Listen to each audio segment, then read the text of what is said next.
नमस्कार दोस्तों, KH media में आपका स्वागत है। मैं आपका दोस्त, आपका होस्ट जगदेव पठानिया।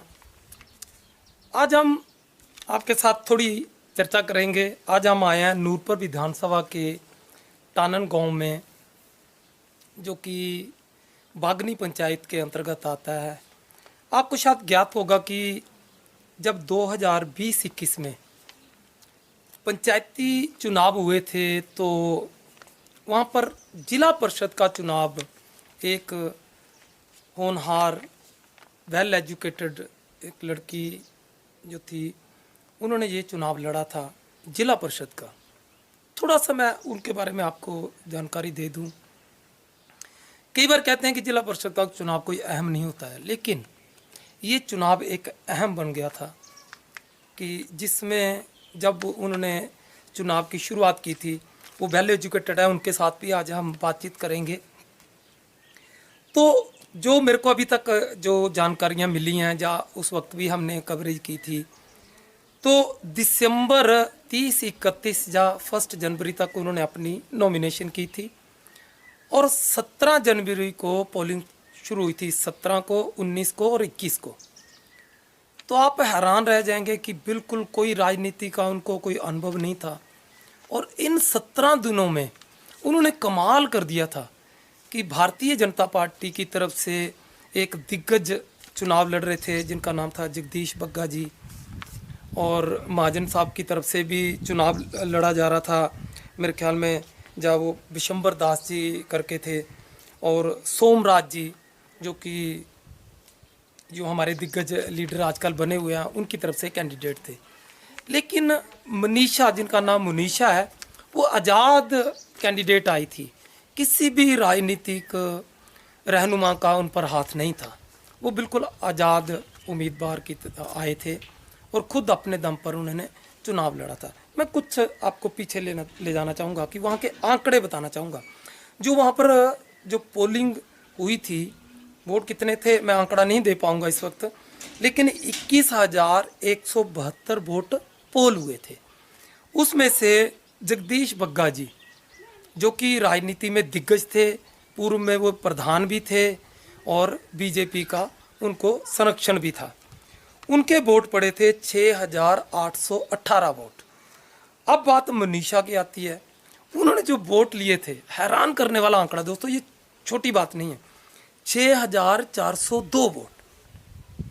किसी भी ग्रैंड फादर का उन पर हाथ नहीं था, किसी भी राजनीतिक ग्रैंड फादर का उन पर हाथ नहीं था। सोमराज जी, जिन पर भी किसी न किसी लीडर का हाथ था, 2,950 वोट। विशंबर दास जी, उन पर भी किसी राजनीतिक दल का हाथ था, 2,887 वोट।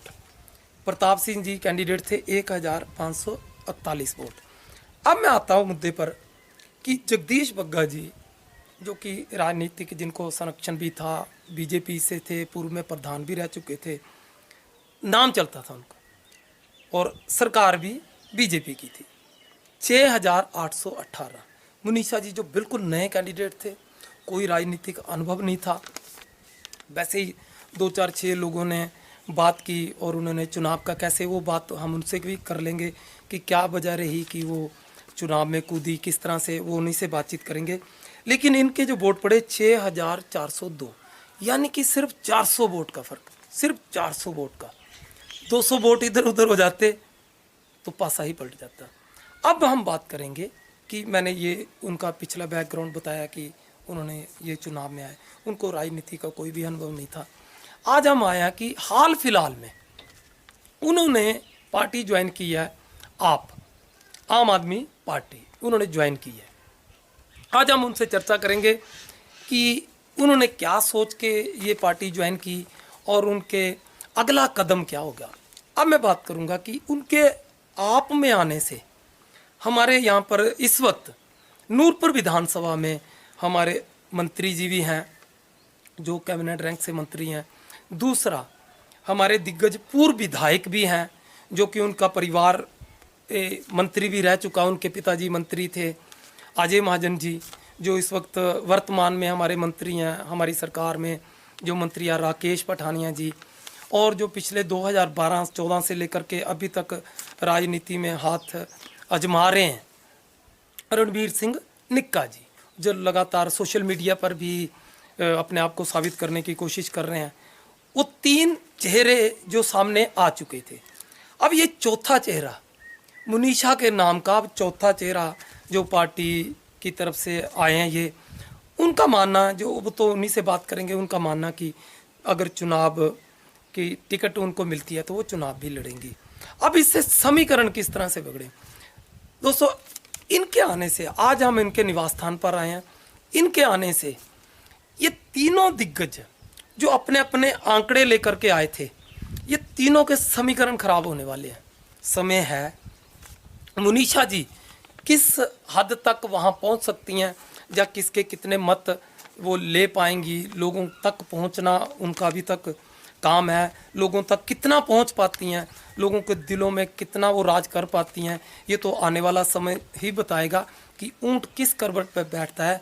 लेकिन उनके राजनीति में डिक्लेयर करने से, जो पहले मैंने आंकड़े दिए थे वो राजनीति में नहीं थे, किसी भी पार्टी का उनको सपोर्ट नहीं था, लेकिन अब वो राजनीति में आए हैं, तो राजनीति में आए मतलब कि पूरी तरह से मन बना करके, सोच विचार करके वो राजनीति में आए हैं।